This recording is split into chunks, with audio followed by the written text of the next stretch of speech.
ဂျပန်နိုင်ငံရဲ့တောရွာလက်ဆန်းတစ်ခုမှာအသက်9နှစ်အရွယ်မီနာတိုမန်နစ်ထောက်ဟာသူ့အဖိုးရဲ့ဘိုးဘွားပိုင်အိမ်မှာပစ္စည်းအချို့သိမ်းဆည်းရမှာကူညီပေးနေပါတယ်။သူဟာစိတ်လှုပ်ရှားစွာနဲ့ပန်းအိုးတွေကိုအိမ်ထဲကနတ်ကွန်းစီတည်သွားပေးခဲ့တဲ့အခြားအခန်းတစ်ခုမှာဘောလုံးကစားနေတဲ့မိန်းကလေးတဦးရှိနေတာကိုမသိရှာပဲသူဟာအဖိုးဖြစ်သူရဲ့ညွှန်ကြားချက်အတိုင်းပန်းအိုးတွေကိုနတ်ကွန်းအောက်မှာထားလိုက်ပြီးမုန့်နှစ်ထုပ်ကိုပါအတူတူတင်လူလိုက်ပါတယ်။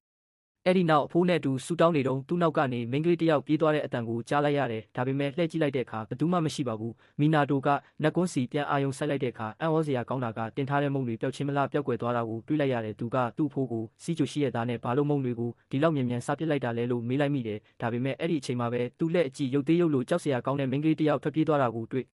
့လိုက်ရပါတယ်။အဲ့ဒီမိန်းကလေးကမီနာတိုဘက်ကိုလှည့်ပြီးပြုံးပြကကျေးဇူးတင်စကားဆိုပြီးလေထဲမှာပဲပျောက်ကွယ်သွားခဲ့တယ်။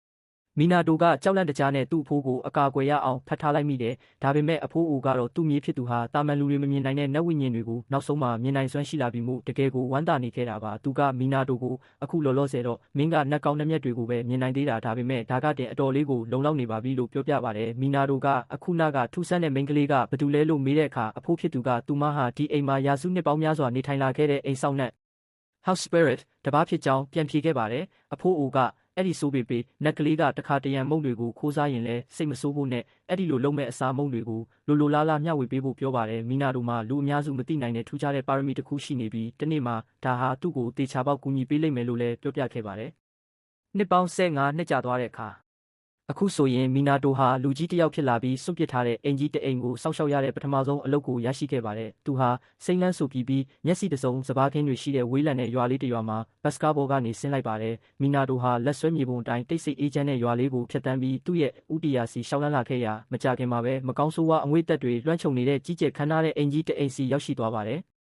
မီနာတိုကသူ့မျက်စိမားတာနေမှာပါဆိုပြီးမျက်စိကိုပို့လိုက်တဲ့အခါအဲ့ဒီမကောင်းဆိုးဝါးအငွေ့တက်တွေဟာသူ့မျက်စိထဲမှာမမြင်ရတော့ပါဘူး။သူလဲဒါကိုဂယုမစိုက်တော့ပဲတကားကိုတော့ဖွင့်ဖို့သွားလိုက်ပါတယ်။ဒါပေမဲ့သူ့လက်ထဲကလက်ဆွဲမြေပုံဟာအဲ့ဒီမကောင်းဆိုးဝါးအငွေ့တက်တွေနဲ့ထိမိသွားတဲ့အခါမြေပုံပေါ်ကသူ့ရဲ့လက်ရည်တွေဟာလင်းထိန်သွားပြီးမကောင်းဆိုးဝါးအငွေ့တက်တွေကိုချက်ချင်းလူစုခွဲပြောက်ကွယ်သွားစေပါတယ်။မီနာတိုလည်းအနှဲငယ်လန့်သွားပေမဲ့ဒါဟာခြံတကားမှာရှိနေတဲ့တည်ငြိမ်လျက်စစ်ကြောင်လိုပဲတွားအေးလိုက်တယ်ဒါပေမဲ့သူ့ကိုအံ့ဩသွားစေတာကတော့သူ့ရဲ့လက်ရည်တွေဟာရုတ်တရက်မှိန်ဖြော့သွားတာပဲဖြစ်ပါတယ်။အဲ့ဒီအချိန်မှာပဲလေပြင်းတစ်ချက်တိုက်ခတ်ပြီးသူ့လက်ထဲကစာရွက်ကိုတောအုပ်ထဲစီလွှင့်စင်သွားစေပါတယ်။အဲ့ဒီစာရွက်ဟာတစ်ပင်ကြီးတစ်ပင်အောက်ကလူမိထားတဲ့နတ်ကုန်းငယ်လေးတစ်ခုကိုသွားမှန်ပြီးကင်းကိုဝင်းရံထားတဲ့မကောင်းဆိုးဝါးအငွေ့တက်တွေကိုပါတန့်စင်ပေးလိုက်တာကြောင့်အတွင်းမှာကိန်းဝင်နေတဲ့နတ်ဖျားဟာနှစ်ချိုက်စွာအိပ်ပျော်နေရကနေနိုးထလာခဲ့ပါတယ်။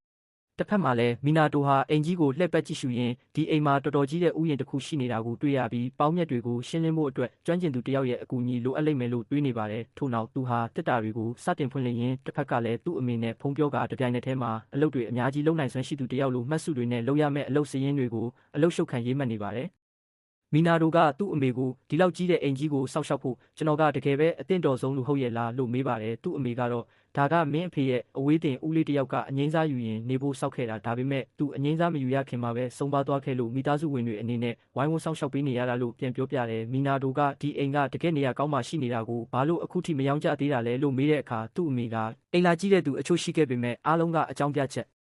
်မပေးဘဲညှင်းပယ်သွားကြတယ်လို့ပြန်ဖြေပါတယ်။ဖုံးပြောပြီးနောက်မီနာတိုဟာအိမ်တန့်ရှင်းရေးလုပ်ငန်းတွေကိုအလုပ်ရှုပ်ခံလုပ်ကိုင်နေပါတယ်။အခုနကမကောင်းဆိုးဝါးစွမ်းရည်တွေပြန်ရောက်လာပြီးရေခဲတက်တာပေါ်မှာသူကတ်ထားတဲ့မတ်စုစာရွက်တွေစီဆွဲဆောင်ခြင်းခံလိုက်ရတာကိုသူမသိရှာပါဘူး။ဒါပေမဲ့မကောင်းဆိုးဝါးအငွေ့တက်တွေဟာမီနာတိုရဲ့လက်ရည်နဲ့ထိမိသွားတာနဲ့ချက်ချင်းဆိုသလိုပျောက်ပြတ်တန့်စင်သွားပါတယ်။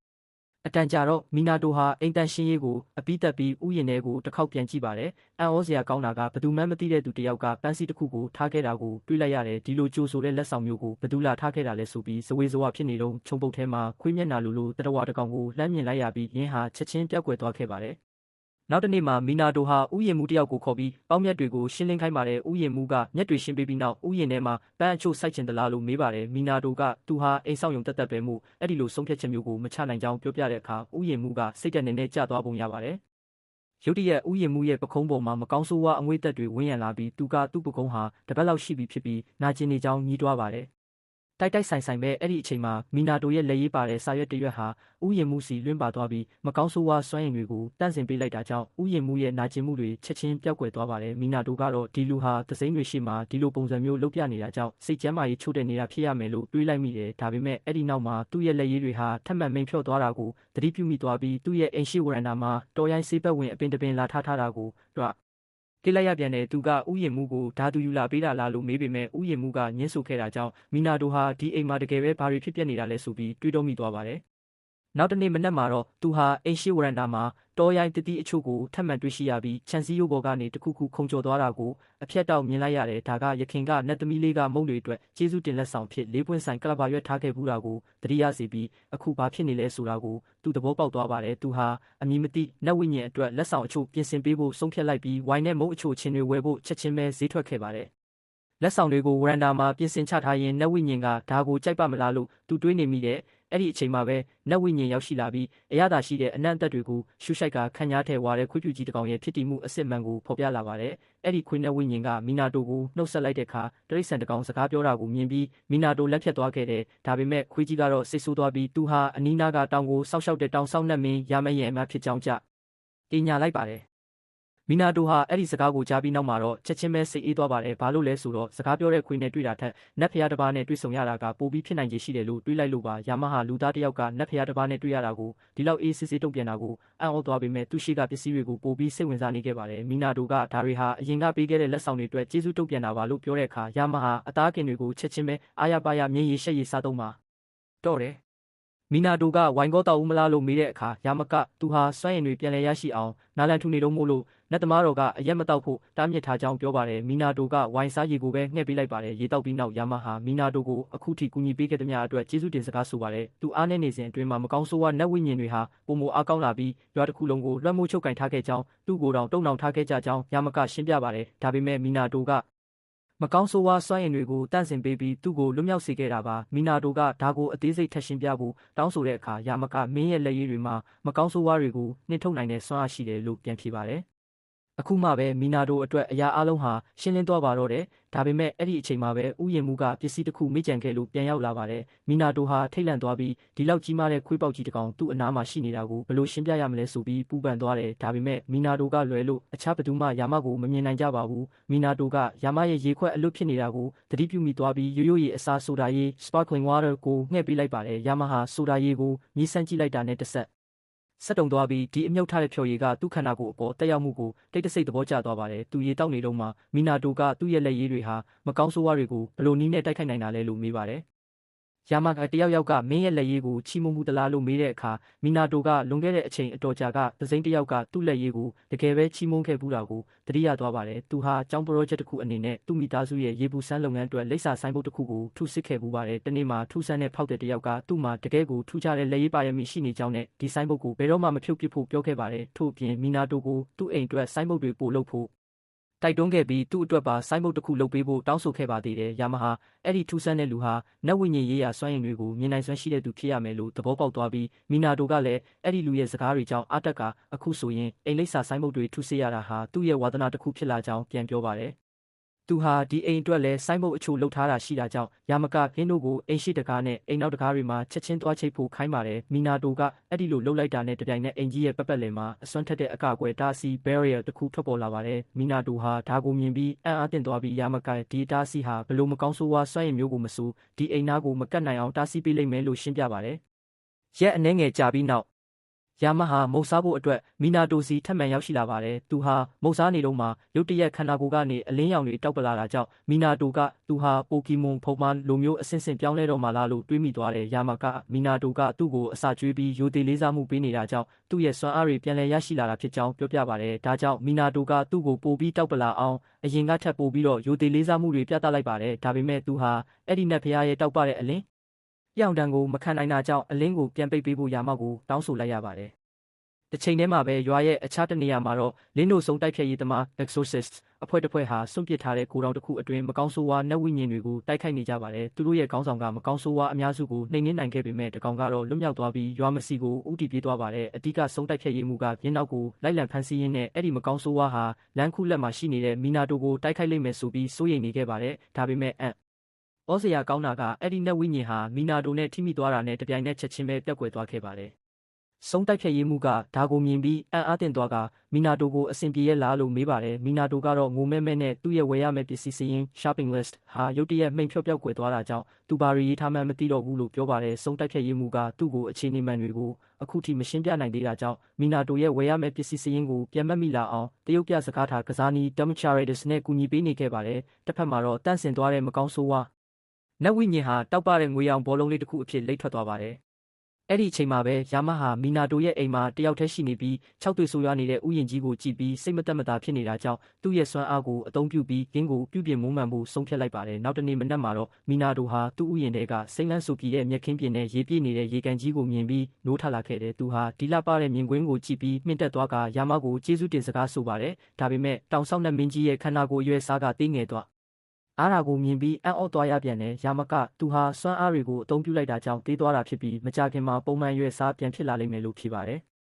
်ဒါပေမဲ့အဲ့ဒီနောက်ပိုင်းရက်အနည်းငယ်ကြာသွားတဲ့အထိယာမဟာမီနာတိုရဲ့အိမ်ကိုရောက်မလာတော့ပါဘူးမီနာတိုကသူ့အတွက်စိုးရိမ်နေတုန်းတနေ့မှာယာမပြန်ပေါ်လာပေမဲ့အခုတစ်ခေါက်မှာတော့အရင်ကထက်တောင်ပိုပြီးသေးငယ်သွားခဲ့ပါတယ်မီနာတိုကဒါကိုမြင်ပြီးခွေးပေါက်လေးတစ်ကောင်ပြန်ဖြစ်သွားအောင်ထိစွမ်းအားတွေကိုဘလောက်တောင်သုံးပြလိုက်တာလဲလို့မေးပါတယ်အဲ့ဒီအချိန်မှာပဲရှုပ်နဲ့ဖြန့်ဆက်ထားသလိုမျိုးတတဝါလေး၃ကောင်ဟာသူ့နောက်ကနေပြေးလိုက်လာကြပါတယ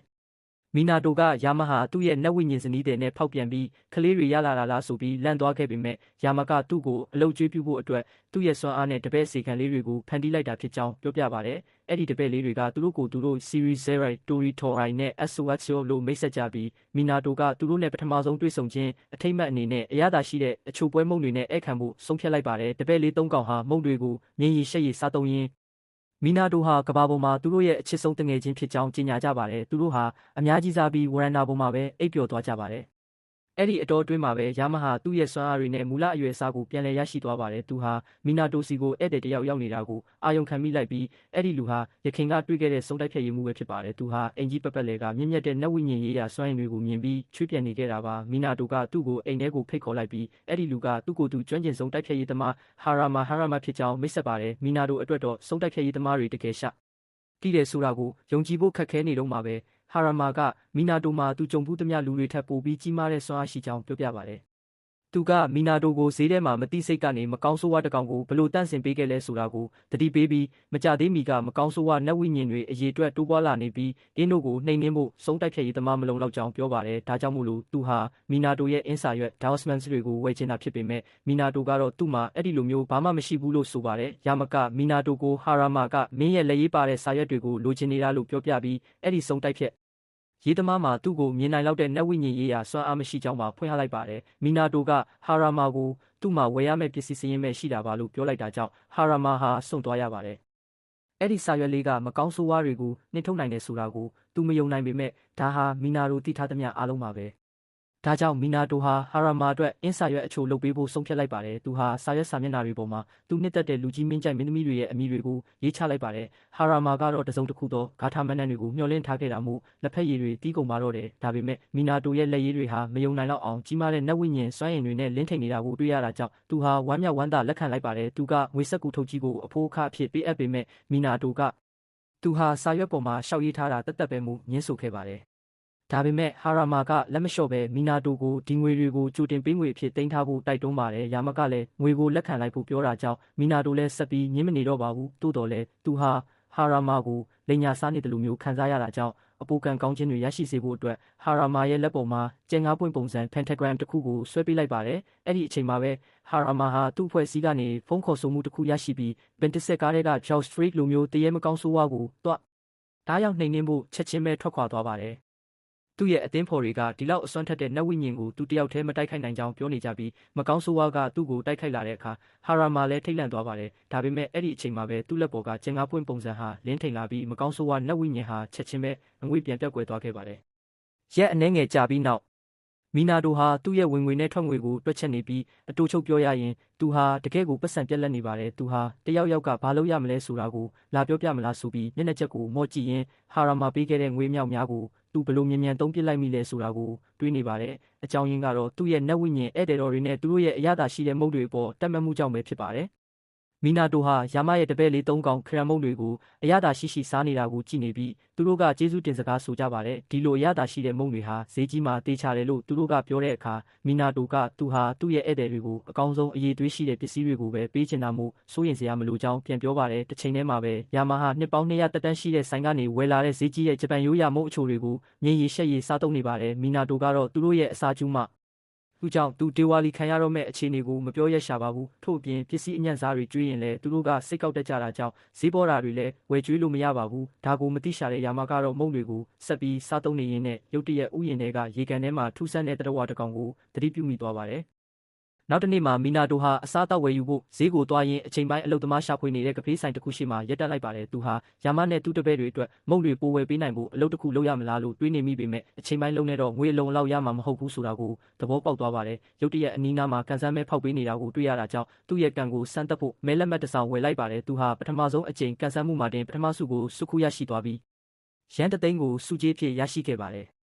်လူတိုင်းကဒါကိုအံ့ဩသွားကြပြီးမီနာတိုကဒီငွေတွေကိုတုံးပြီးယာမအတွက်အဆင့်မြင့်ဝိုင်းချို့ဝယ်ပေးနိုင်မယ်ဆိုတာသဘောပေါက်သွားပါတယ်သူဟာတကယ့်ကိုအံ့ဩစရာကောင်းတဲ့အရာတစ်ခုခုဝယ်ဖို့ဂျပန်ရိုးရာအရက်ဆိုင်တစ်ဆိုင်ကိုသွားခဲ့ပါတယ်ဒါပေမဲ့သူဆိုင်ထဲကိုဝင်လိုက်တာနဲ့တပြိုင်နက်ဆိုင်ဝန်ထမ်းတွေကသူ့မျက်နှာကိုကွန်ဖက်တီခံခဲ့တယ်စက္ကူပန်းတွေနဲ့ပတ်ဖြန်းပြီးကြိုဆိုကြပါတယ်ဘာလို့လဲဆိုတော့ဒီနေ့ဟာသူတို့ဆိုင်ရဲ့333နှစ်မြောက်နှစ်ပတ်လည်နေ့ဖြစ်ပြီးမီနာတိုဟာဒီနေ့အတွက်333ယောက်မြောက်ဖောက်တီဖြတ်တနေ့လို့ပါပဲသူတို့ကထူးခြားတဲ့ဝိုင်းစုံလိုက်စုစုစည်းမှုကိုရရှိသွားတဲ့အတွက်မီနာတိုကိုဂုဏ်ပြုကြပြီးမီနာတိုကတော့ဘာတွေဖြစ်ပျက်နေမှန်းကိုမသိတော့ပါဘူးသူအိမ်ပြန်ရောက်တဲ့အခါမှာတော့သူ့ရဲ့ကံကောင်းမှုတွေကြောင့်ရရှိလာတဲ့အခြားပစ္စည်းတွေနဲ့လက်တွေတောင်မအားမလတ်ဖြစ်နေပါတယ်သူကယာမတ်ကိုဒါမင်းရဲ့စွမ်းအားကြောင့်လားဒီလောက်ကံကောင်းမှုဆိုရင်နတ်ဖရားရဲ့အချစ်ဆုံးသားသမီးပဲဖြစ်ရမယ်လို့မေးပါတယ်ယာမတ်ကဒါဟာသူ့ရဲ့စွမ်းအားမဟုတ်ပဲအခြားနတ်ဝိညာဉ်ဧည့်သည်တော်တစ်ပါးရဲ့စွမ်းအားဖြစ်ကြောင်းပြန်ဖြေပါတယ်သူကရေကန်ထဲကကြောက်ဆောင်ကြီးပေါ်မှာရက်နေတဲ့ကြောပေါ်မှာကျွန်းငယ်လေးတစ်ခုပါရှိတဲ့လိတ်ကလေးတစ်ကောင်စီကိုညွှန်ပြလိုက်ပါတယ်ယာမတ်ကမီနာတိုကိုဒါကကံကောင်းခြင်းတွေကိုယူဆောင်လာပေးတတ်တဲ့မြင့်မြတ်တဲ့တရဝကြီး၄ကောင်တွေကတစ်ကောင်ဖြစ်တဲ့ Rangi Reiki ပဲလို့ပြောပြပါတယ်မီနာတိုဟာနောက်ထပ်နတ်ဖျားဧည့်သည်တော်တစ်ပါးရှိနေပြန်တာကိုအံ့ဩသွားပြီးအဲ့ဒီမြင့်မြတ်တဲ့လက်ကြီးကဘာလို့ဒီကိုရောက်လာတာလဲလို့မေးပါတယ်ယာမကရိုင်ကီဟာမီနာတိုစီကနေအကူအညီရရှိခဲ့ဘူးတာကြောင့်ကျေးဇူးလာတုံ့ပြန်တာဖြစ်ကြောင်းပြောပြပါတယ်မီနာတိုကဒါကိုကြားပြီးအံ့ဩသွားကသူဟာသူ့ဘဝမှာဗလိတ်ကိုမှကူညီခဲ့ဘူးတာကိုမမှတ်မိတာကြောင့်ရိုင်ကီတယောက်လူမားနေတာဖြစ်ရမယ်လို့ဆိုပါတယ်ယာမကမီနာတိုဈေးထဲမှာမတိစိတ်ကနေမကောင်းဆိုးဝါးတစ်ကောင်ကိုနှိပ်ထုတ်ခဲ့စဉ်ကအဲ့ဒီမကောင်းဆိုးဝါးရဲ့ဖမ်းချုပ်ခြင်းကိုခံထားရတဲ့ရိုင်ကီကိုပါလွတ်မြောက်အောင်ကူညီပေးခဲ့တာဖြစ်ကြောင်းသတိပေးလိုက်ပါတယ်ထို့ပြင်သူ့ရဲ့စတိုက်ကံကောင်းမှုတွေဟာလည်းအဲ့ဒီမြင့်မြတ်တဲ့လက်ကြီးကြောင့်ဖြစ်ကြောင်းရှင်းပြပေမဲ့မီနာတိုကတော့မယုံနိုင်သေးပါဘူးအဲ့ဒီအချိန်မှာပဲသူ့အမေစီကနေဖုန်းဝင်လာပြီးမီနာတိုအိမ်မပြောင်းခင်ကထည့်ခဲ့တဲ့ထီလက်မှတ်ရလက်တွေထွက်လာတာကြောင့်ထိတ်လန့်တကြားပြောပြပါတယ်သူမကမီနာတိုဟာရန်တတန်းစုကြီးပေါက်သွားပြီဖြစ်ကြောင်းပြောပြတဲ့အခါမှာပဲမီနာတိုဟာရိုင်ကီဟာသူ့ထံကိုကြီးမားတဲ့ကံကောင်းခြင်းတွေယူဆောင်လာပေးခဲ့တာကိုနောက်ဆုံးမှယုံကြည်သွားပါတော့တယ်သူဟာအဲ့ဒီကံကောင်းခြင်းနတ်ဖျားကိုကျေးဇူးတင်ဖို့ဒူးထောက်လိုက်ပြီးယာမကရိုင်ကီဟာမီနာတိုရဲ့ရေကန်ထဲမှာပဲနေခြင်းကြောင်းပြောပါတယ်မီနာတိုကယာမဟာအရင်ဦးဆုံးရောက်နေတာမို့လက်ကြီးနေတာကိုစိတ်မရှိဘူးလားလို့မေးတဲ့အခါတောင်ဆောင်နတ်မင်းကဒါကမင်းရဲ့ဥယျာဉ်ပဲမင်းတယောက်တည်းပဲဆုံးဖြတ်ပိုင်ခွင့်ရှိတယ်လို့ပြန်ဖြေပါတယ်မီနာတိုကကံကောင်းခြင်းနတ်ဖျားတစ်ပါးသူ့အနားမှာနေမှာကိုဘာပြဿနာမှမရှိတာကြောင့်ရိုင်ကီကိုအခုနောက်ကသူ့ပေါက်ခဲ့တဲ့ထူးခြားတဲ့ရိုးရိုးအရက်နဲ့ကြိုဆိုဖို့ဆုံးဖြတ်လိုက်ပါတယ်လက်ကြီးဟာအရက်ပလင်းကိုမြင်တာနဲ့တပြိုင်နက် flash လိုမျိုးအလွန်မြန်တဲ့အရှိန်နဲ့မီနာတိုရဲ့ဘေးနားကိုချက်ချင်းရောက်ရှိလာတာကြောင့်မီနာတိုလည်းအရက်ငှက်ပေးလိုက်ပါတယ်။ရိုင်ကီဟာအရက်ကိုအရသာရှိရှိတောက်သုံးပြီးနောက်မီနာတိုကိုကောင်းမွန်တဲ့တောက်စရာအတွက်ကျေးဇူးတင်တဲ့အနေနဲ့ထူးခြားတဲ့အစေးချို့ကိုလက်ဆောင်ပေးပါတယ်။မီနာတိုဟာရင်းတို့ကိုရရှိတဲ့အတွက်ဝမ်းသာသွားပြီးဥယျာဉ်ထဲမှာသွားဆိုင်ဖို့ဆုံးဖြတ်လိုက်ပါတယ်။ယာမကအဲ့ဒီအပင်တွေဟာတော်တော်လေးမြင့်မြင့်မားမားကြီးထွားလာမှာမို့လို့ကွ။အင်းပြင်ကျဲတဲ့နေရာတစ်ခုကိုရွေးချယ်ဖို့တတိပေးတာကြောင့်မီနာတိုလည်းလိုက်နာခဲ့ပါတယ်